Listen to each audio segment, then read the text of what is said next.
2023년을 시작하고 아직도 새해라는 단어를 사용하고 있습니다. 저는 먼저 우리 위봉교회가 복되기를, 그리고 우리 교회가 축복의 통로가 되고, 더 나아가서 우리 교회 성도 여러분 한 사람 한 사람이 복되고 여러분 가정이 복되기를 주님의 이름으로 먼저 축원을 드립니다. 더 나아가서 우리의 자녀들 가문과 하는 일들, 저는 기도합니다. 새벽에 일어나서 하나님 위봉도, 우성도, 송강, 대흥도, 문화도, 그리고 아래 입석, 단지, 학동, 다자미도, 수만도 복되게 하여 주옵소서.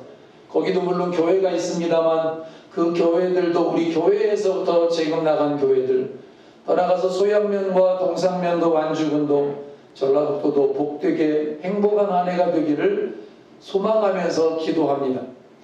그런데 많은 사람들은 이거를 착각을 하면서 복과 축복을 잘 구분하지 못하고 삶을 살아갑니다.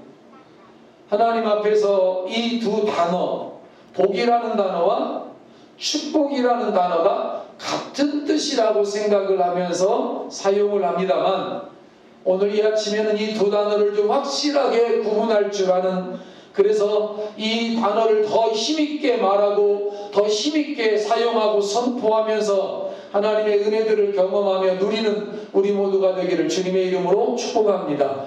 성경은 이 두 단어의 의미를 분명하게 구별하면서 말씀하고 있습니다.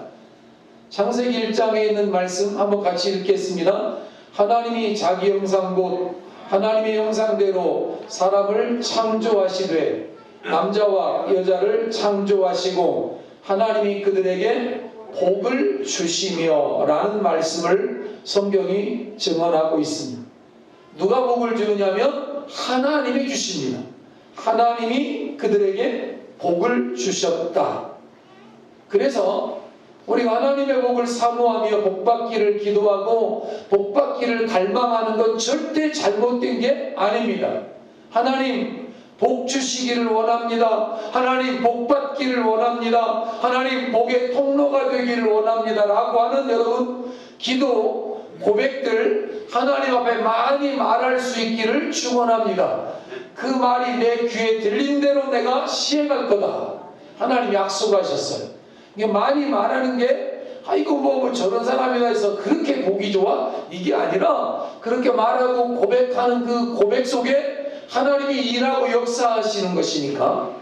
그러나 문제는 뭐냐면 복의 근원이신 하나님을 먼저 알고 믿고 하나님을 만난 다음에 하나님께 복을 구하는 것이 맞는데, 세상 사람들은 복 주시는 하나님 빼버리고 우상 앞에 복을 구하고 있으니 이게 안 되는 거지. 번지수가 잘못된 거죠.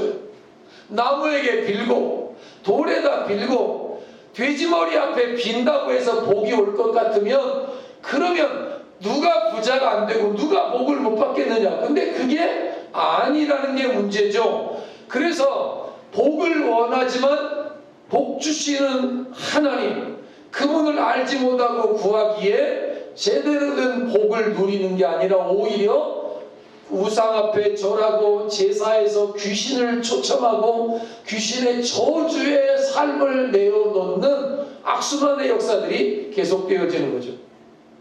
그래서 이걸 뭐라고 말하느냐? 하나님이 복 주시는 하나님인데 하나님보다 복을 더 좋아하고 복받을 짓을 하지도 못하면서 복받을 자리에 있지도 못하면서 복이라면 사족을 못 쓰는 상태를 가리켜 기복주의라고 하는 거예요.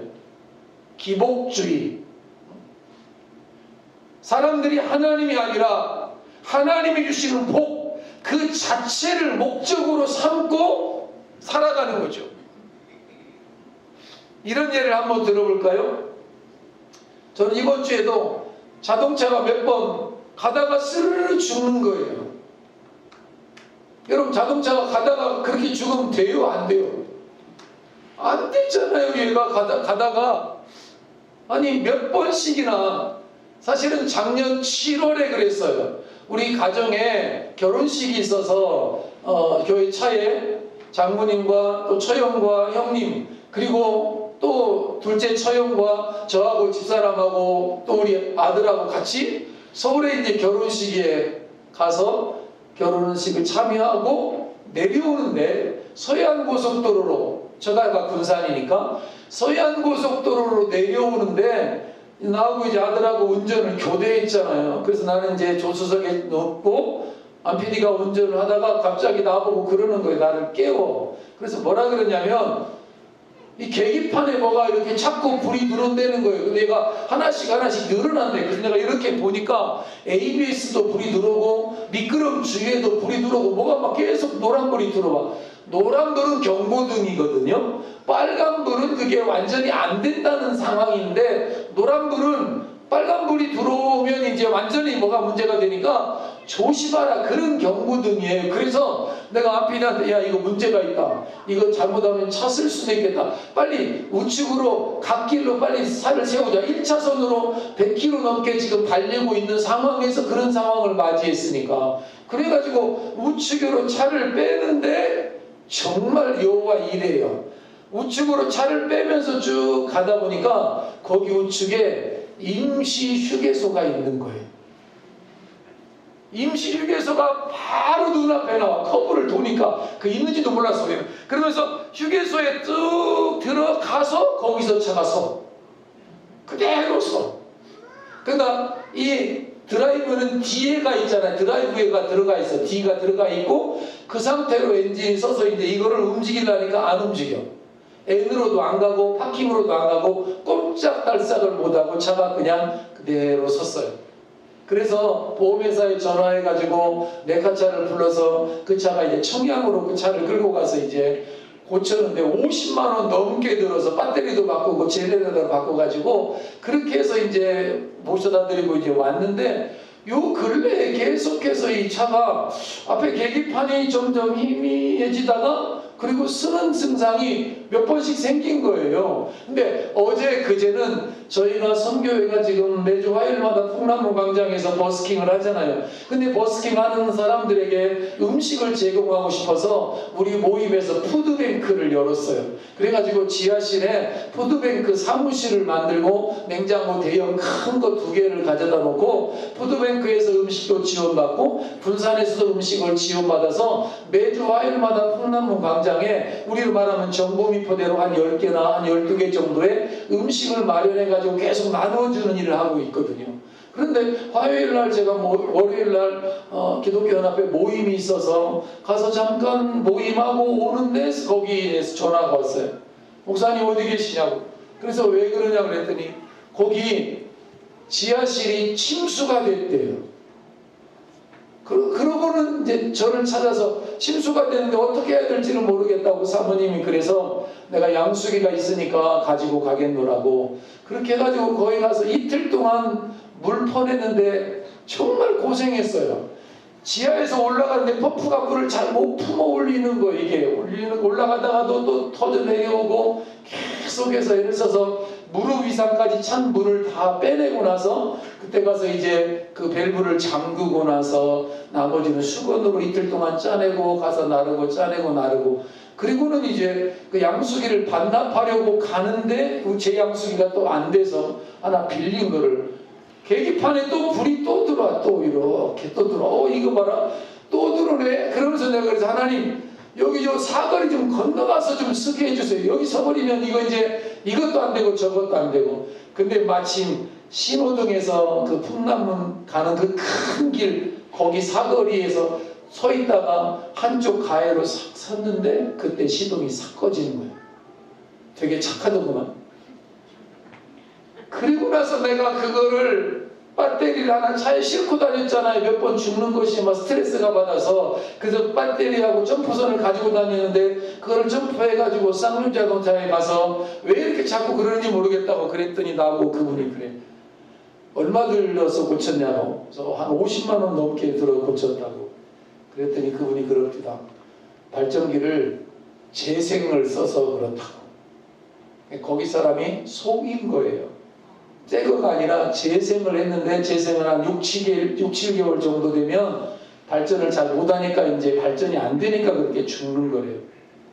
무슨 이야기 하려고 하느냐면 자동차를 고치려고 정비를 받으려고 차를 사진 않잖아요.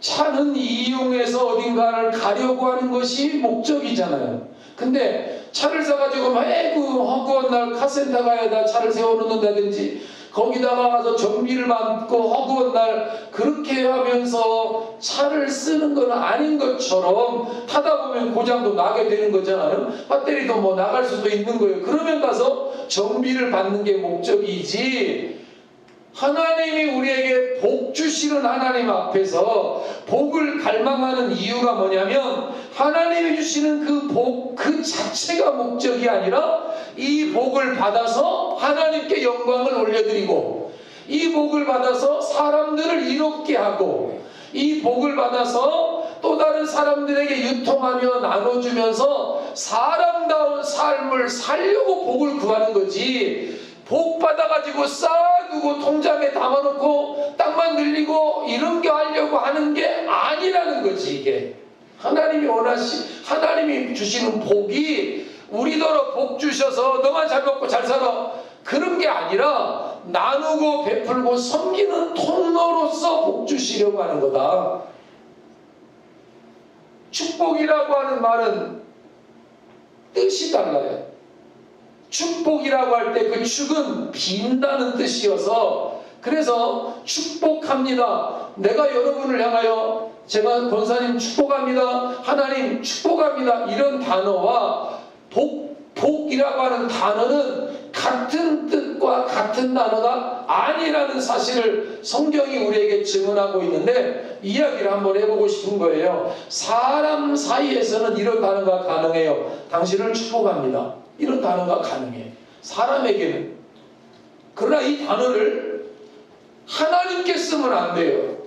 하나님께 쓰면, 하나님께는 뭐라고 여러분이 기도하고 말해야 되냐면, 하나님 축복해 주세요, 이런 말은 절대 하나님께는 쓰면 안 되는 단어예요. 한번 따라할까요? 하나님 복 주시옵소서. 이렇게 하는 단어는 가능하지만 하나님 축복해 주시옵소서, 이런 단어는 안 되는 거예요.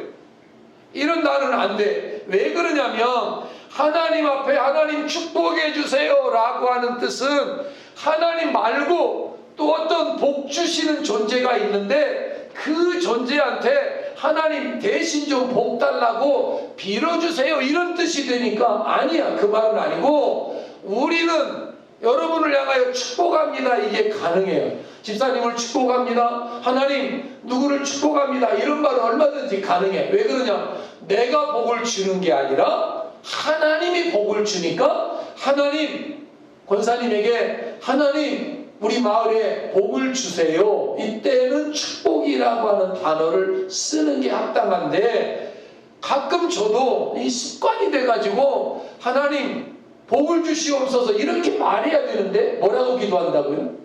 하나님 축복해 주시옵소서, 이렇게 나도 모르게 한다니까. 이 정신 나간 건 아니지만 정신 깜빡하고 하나님 축복해 주세요, 아니 하나님 복 주시옵소서요. 하나님 복 주시옵소서.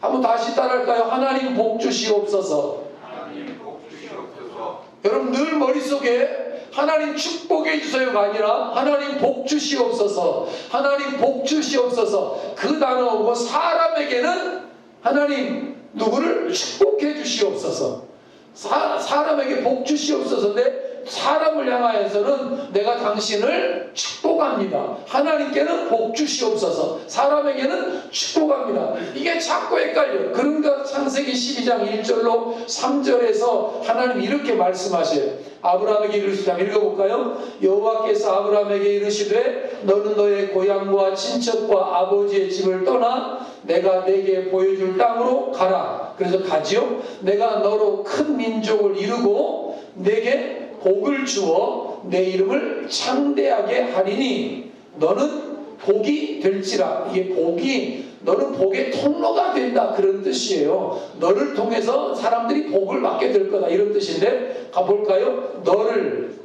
축복하는 자에게는 내가 축복을 내리는 게 아니라 복을 내리죠.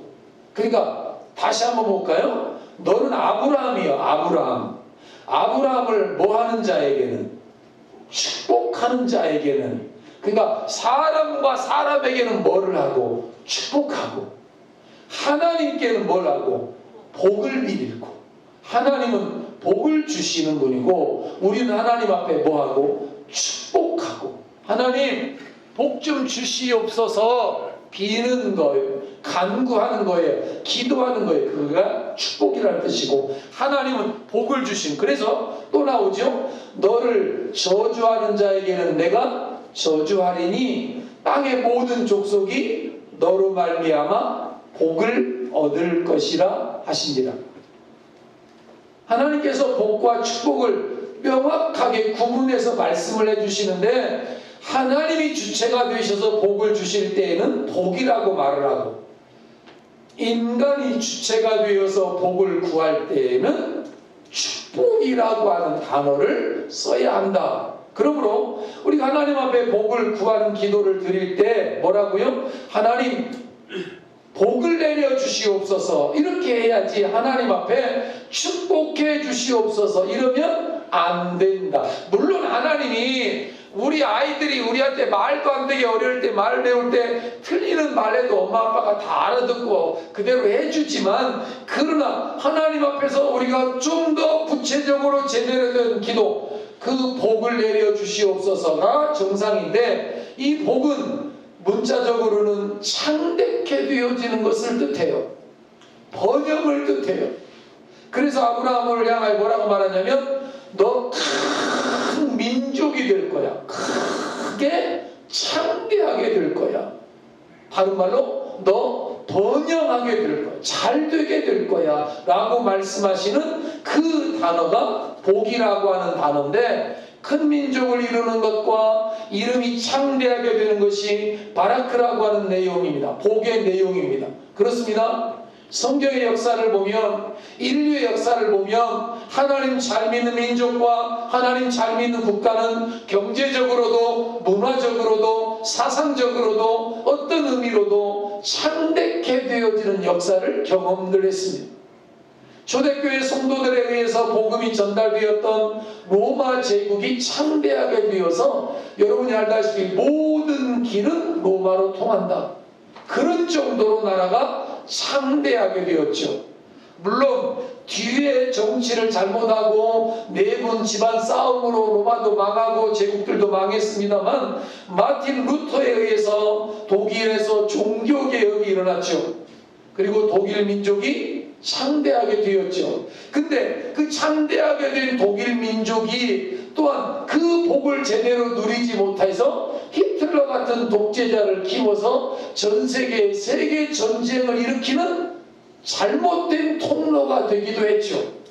복을 제대로 가꾸고 누리지 않은 결과, 야만족이었던 앵글로색슨족을 중심으로 해서 세워진 섬나라가 영국인데, 영국에 복음이 들어가니까 별명이 뭐가 됐냐면 해가 지지 않는 나라, 그만큼 번성하게 된 나라, 그런 뜻이고, 영국의 또 다른 이름이 뭐죠? 검은 모자에 지팡이 하나 드니까 뭐예요? 신사의 나라. 원래는 야만족의 나라예요. 야만족의 나라. 야만인이었던 그들에게 복음이 전해지니까 사람이 바뀌고 사상이 바뀌고 말이 바뀌고 언어가 바뀌어서 하나님 잘 섬기는 민족, 신사의 나라가 돼요.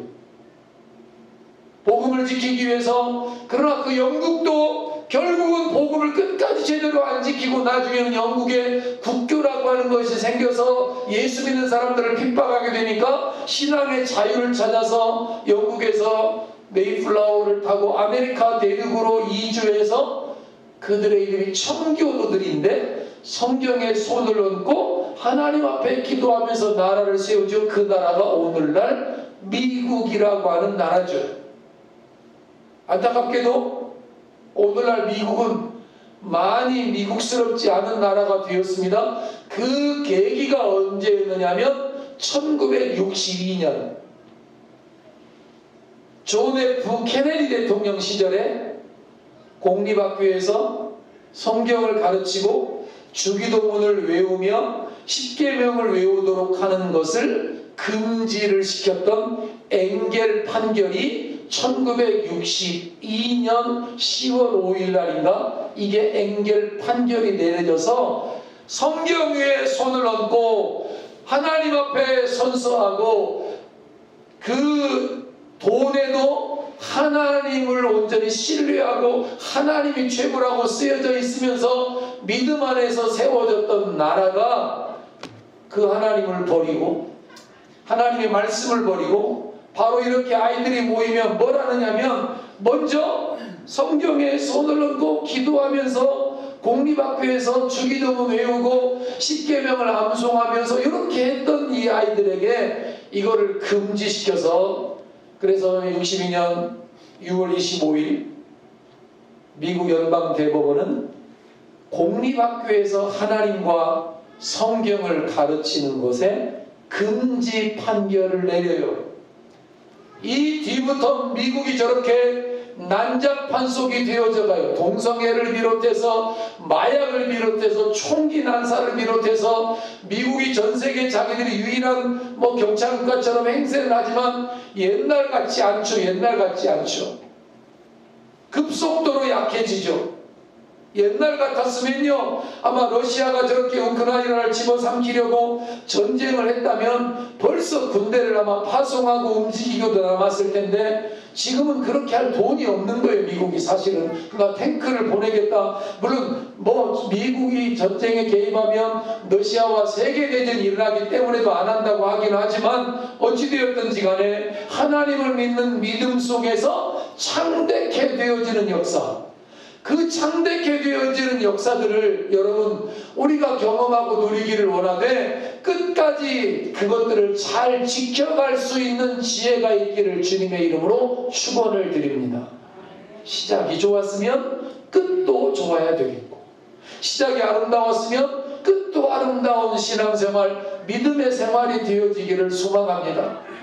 이처럼 하나님을 믿는 믿음과 창대하게 되는 것은 불가분의 관계가 있습니다. 그러나 중요한 것은 이렇게 창대하게 되는 것도 결과지 그게 목적은 아니어서 창대하게 되고 돈 많이 벌고 잘 먹고 잘 사는 것을 목적으로 삼으면 안 되는 것이다. 예수님도 내 영혼의 구세주 이렇게 예수님이 아니라 예수님 나에게 좀 뒷돈 좀 대주시고 물주 좀 해주십시오 이렇게 되어지면 안 된다는 것입니다.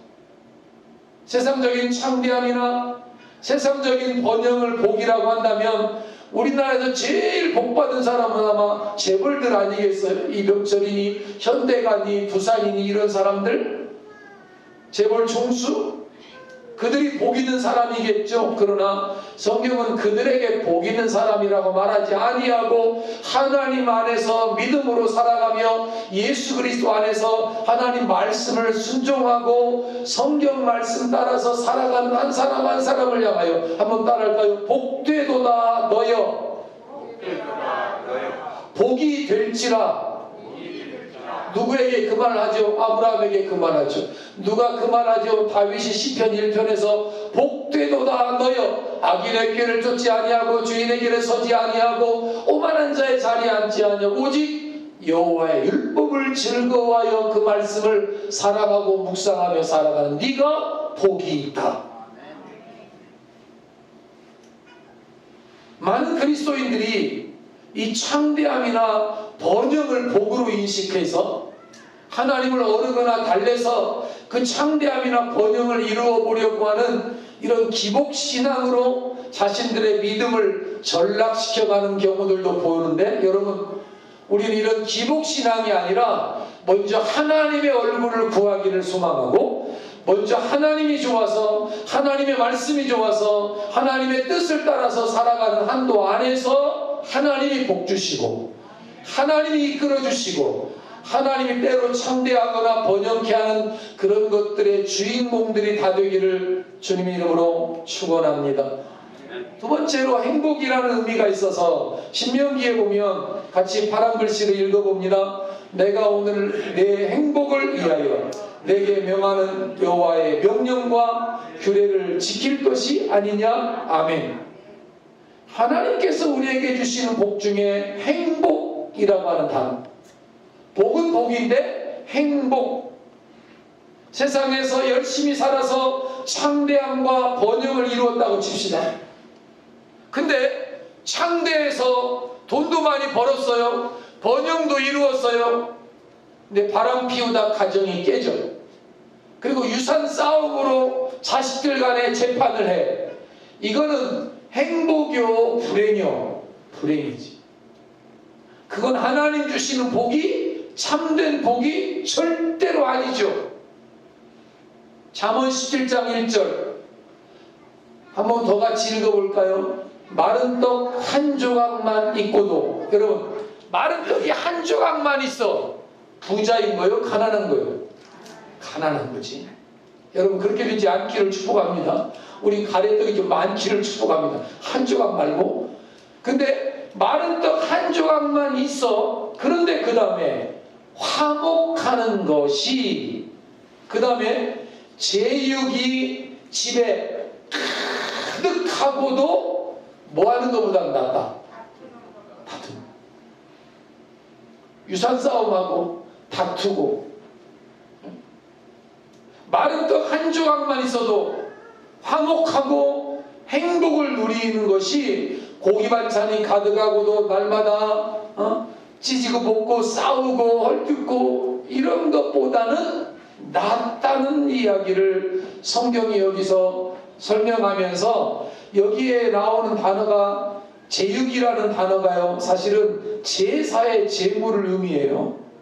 그러니까 구약 성경에 보면 하나님께 드리는 제사는 가장 정성을 들이고 가장 심혈을 기울여서 제물을 준비하고 가장 좋은 것으로 준비해서 하나님께 드렸거든요. 제물이 이걸 제바우라고 하는 건데 가장 좋은 것을 상징하는 단어예요. 그런 것처럼 이 말을 다른 말로 바꿔보면 집에 금은 보화를 막 산더미처럼 쌓아놓았다고 하더라도 사람들과의 관계가 행복하지 않다면 그건 복이 아니다. 화목하지 않는 것은 복이 아니다. 여러분, 우리 교회와 성도 여러분, 우리 모두가 세상과도 화목하고 하나님과도 화목하고 이웃과도 화목해서 행복의 주인공들 다 되기를 축원합니다. 제발. 세 번째 복은 선함, 아름다움, 이런 단어가 복이라는 단어 속에 내포되어져 있습니다. 선하다는 이야기는 뭐냐니까 복은 선하고 아름다운 것이라는 뜻이어서 진정으로 복된 사람은, 진정으로 하나님 앞에 복받은 사람은, 진짜 예수 제대로 잘 믿는 예수쟁이는 그의 삶이 점점 선해져 가고 그의 삶이 점점 아름다워져 간다. 그게 복받은 사람. 땅이 막 늘어나고 그런 게 아니라 뭐 집이 커지고 차가 많아지고 통장에, 이것도 물론 번영이지만 성경이 말하는 1차적인 복은 뭐냐니까 하나님과의 관계성, 사람들과의 관계성에서 점점 선해지고 아름다워지고, 그리고 다른 사람들을 유익하게 하고 하나님의 이름을 복되게 하고 하나님의 명예를 세워가고 하는 이런 관계성에서의 복을 더 많이 언급을 해요. 또 다른 복은 뭐냐 할까? 정도를 걷는 것이 복이다. 바른 길을 걸어가는 것이 복이다. 잠언에서 한번 같이 읽어보겠습니다. 내 아들아, 너는 듣고 지혜를 얻어 내 마음을 바른 길로 인도할지니라. 아멘. 바른 길, 히브리 말로 때레크라고 하는 건데요, 이것도 복과 연관되어져 있는 단어여서 복된 사람, 복은 매사에 정도, 바른 길을 걷는 것을 의미해요. 그 정도가 뭐냐면 하나님의 말씀의 법 안에서 살아가는 걸 말해요. 좌로 우로 치우치지 않고. 눈 한번 저를 보세요. 눈 한번 제가 이렇게 찔끔 감으면 돈이 생겨. 근데 감아야 돼, 안 감아야 돼? 감으면 돈이 막 굴러 들어오는데 모른 척하고 그냥 한 번만 하면 이게 이제 그런데 근데 이게 눈을 감는다고 감아지는 게 아니라 누가 다 보고 계시냐면 저분이 다 보고 계셔. 그래서 나는 그렇게 안 한다. 정도. 그가 복되도다. 내가 얻은 창대함이나 번영이 정도로 한 것이 아니라면 바른 길을 걷지 않았음에도 막 들어왔어. 바른 길을 걷지 않았음에도 경험되어졌어. 그거는 복이 아니라 저주일 가능성이 더 많다. 저주. 오히려 내가 정도 바른 길을 벗어났음에도 불구하고 창대한 결과가 주어졌다면 하나님이 나를 버리신 것은 아닌지를 다시 생각합니다. 왜? 하나님께서는 당신의 사랑하는 자녀가 불의 가운데 있도록 내버려 주시지 않으시기 때문이다. 많은 사람들이 이렇게 말합니다. 나는 세상에서 바르게 살고 싶은데 세상에 죄악이 너무 가득해서 그런 세상을 살려면 할 수 없이 나도 죄를 지어야 되는 거 아니냐, 할 수 없이 나도 죄를 지을 수밖에 없다 변명을 합니다. 핑계를 댑니다. 그것은 하나님보다 세상의 창대함을 더 목적으로 삼기 때문에 갖는 핑계라는 것입니다. 변명이라는 것입니다. 세상의 창대함이 목적이 아니라 난 하나님이 목적이다. 세상의 번영과 그리고 창대함과 그리고 막 넘치는 것이 목적이 아니라 하나님의 인정이 목적이고 하나님 주시는 구원이 목적이고 하나님 주시는 영생이 더 목적이다. 이런 사람들에게는 정도를 걸을 수 있도록 하나님이 이끌어주십니다. 정도. 하나님보다 세상의 창대함을 더 사랑하다가 패가 망신당하는 사람들 많고요. 안타깝게도 이런 말 하면 좀 죄송합니다만 목사님들도 은퇴할 때쯤 되면 사람들이 왜 이렇게 달라지는지 모르겠어요. 그 은퇴금을 몽땅마다 챙겨가지고 그래서 얼마나 떵떵거리고 살라고 얼마나 내가 이 교회를 위해서 이마만큼 내가 헌신하고 봉사했으니까 이마만큼 받아야 된다. 가짜들이 자기가 한 게 아니라 하나님의 은혜로 한 거잖아요. 아멘. 왜 그렇게 마지막에 그렇게 이것 때문에 추한 몰골로 복음의 문을 닫으면서 이렇게 하나님 앞에서 이런 마지막을 장식하는지 참 부끄럽기 짝이 없는, 그 돈 다 쓰고 죽지도 못하려면서 그렇게 많은 돈 가져다가 뭐 하려고 그렇게 난리를 치고. 1월 첫 주에 우리 교회 오신 목사님 제가 존경한 이유는 교회에서 그냥 은퇴금 주시는 대로 그냥 받아서 그 교회 주변에 있으면 후임 목사님이 목회하는데 어려울까봐 아주 떠나는데 어디까지 떠났냐면 휴전선 근방까지 떠나버린 거예요. 휴전선만 열렸으면 어디까지 떠났을까? 북한으로 떠나버리지 않았을까? 아예 피해 안 주려, 부담 안 주려. 사랑하는 여러분, 여기까지 정도를 걸어왔다고 믿고 남은 생에도 복음의 정도를 걸어가는 우리의 삶이 되기를 주님의 이름으로 축복합니다. 눈 한번 찔끔 감으면 뭐도 생기고 빨리빨리 뭐도 이룰 수 있고 막 그런다 그래서 우리는 그런 거 하는 거 아니라는 사실. 마지막으로 복은 하나님 앞에 무릎을 꿇는 것이 복이다. 하나님께 가까이 나아가는 것이 복이다. 여기가 아멘을 크게 해야 이제 설교를 마무리해야 될 텐데, 여러분 번영, 창대 이런 것만이 아니라 진짜 복은 뭐냐면 하나님 앞에 가서 무릎 꿇고 예배하는 이 시간이 복돼요. 가장 복받은 사람이 우리요. 하나님 앞에 무릎 꿇는다. 하나님의 자녀다. 하나님 가까이 갈 수 있다. 하나님이 맞아주시고 받아주신다. 이 복보다 더 큰 복이 없다. 하나님 앞에 무릎 꿇고 예배하는 거, 하나님 앞에 경배하며 찬양하는 거, 하나님의 이름을 부르며 하나님께 가까이 나아가는 것이 이게 얼마나 큰 축복이냐. 하나님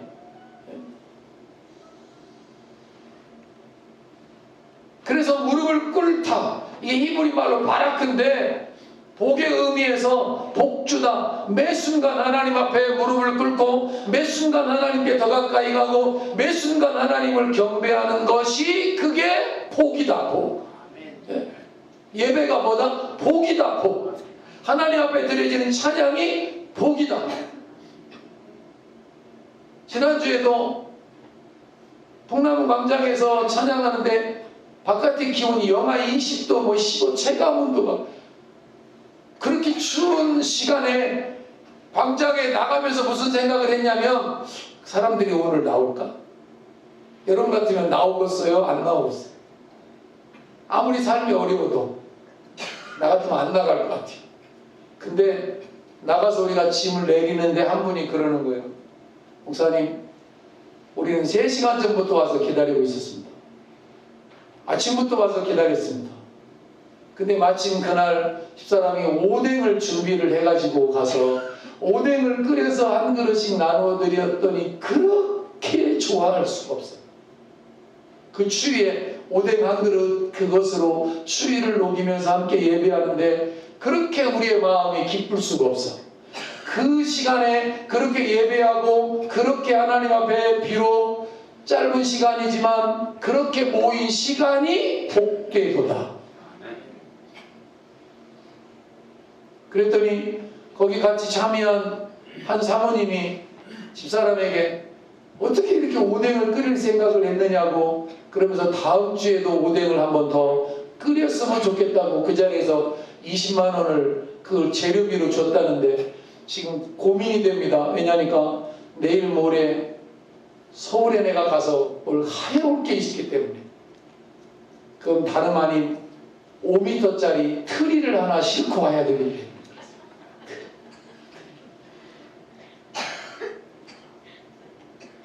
면사무소 앞에 트리를 하나 설치하고 싶었고 군청 앞에도 하나 하고 싶어서 이번 주 월요일 날도 완주군 기독교연합회 임원들 모임하면서 그 회장님이 거기 몇 가지 안건을 쭉 이야기하면서 성탄 트리 점등식에 대해서 우리가 좀 이야기 좀 합시다 그랬더니 어떤 분이 그건 아직 멀었으니까 나중에 합시다 이래가지고 그냥 밀어버려서 우리 안녕한 목사님이 그쪽에 경험이 많으니까 그 목사님을 통해서 한번 해보자고 그랬더니 반응들이 그렇게 썩 좋지는 못해가지고 제가 속으로 내가 혼자 한다. 혼자라도 한다. 그리고 구하고 있는데 어느 기업에서 자기 마당에다가 5m짜리 트리를 세웠던 것을 나눔한다는 소식을 듣고 제가 문자를 보냈습니다. 시골교회 목사입니다. 그런데 내가 꼭 트리가 필요합니다. 그거를 저희에게 좀 나눔해 주시면 감사함으로 받겠습니다. 그랬더니 뭐라고 나왔냐니까 먼저 선약한 사람이 있습니다. 그게 불발되면 연락드리겠습니다. 그래서 그 시간부터 기도했습니다. 하나님 불발되게 해주시옵소서. 불발되게 해주시옵소서.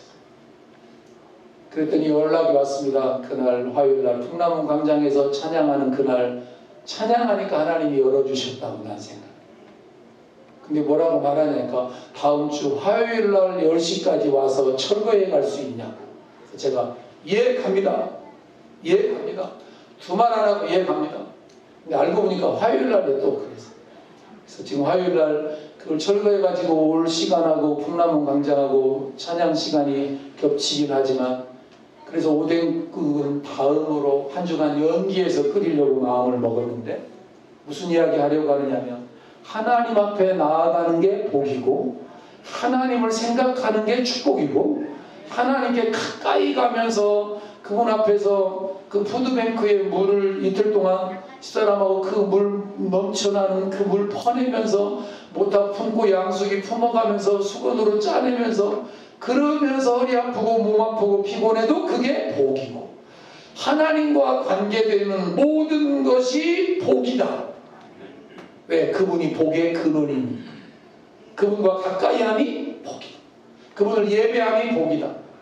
이 안에 여러분과 제가 매 순간 하나님 앞에 무릎 꿇고 하나님을 더 가까이 경험하고 하나님 앞에 나아가서 그분이 주시는 은혜, 그분이 잘 풀리게 하면 잘 풀려질 것이고 그분이 열어주면 열어질 것인데 하나님께서 주시는 복이 목적이 아니라 하나님이 먼저 목적이 되어서 하나님의 얼굴을 구하고 일이 잘 풀리든 안 풀리든 코로나 같은 것이 오든 안 오든 하나님과 더욱 가까워지는 한 해가 되기를 축원합니다. 몸이 멀어지면 마음도 멀어진다는 말처럼 세상 일 때문에 하나님께서 내 눈앞에서 멀어지게 된다면 마음도 멀어지는 거죠. 그래서 잠언에서 두 가지를 구했습니다. 내가 두 가지를 주께 구하겠습니다. 내가 죽기 전에 내게 거절하지 마시옵소서. 곧 헛된 것과 거짓말을 내게서 멀리하게 하시며 나를 가난하게도 좀 마시고 너무 부하게도 좀 마옵시고 오직 필요한 양식으로 나를 먹이시옵소서.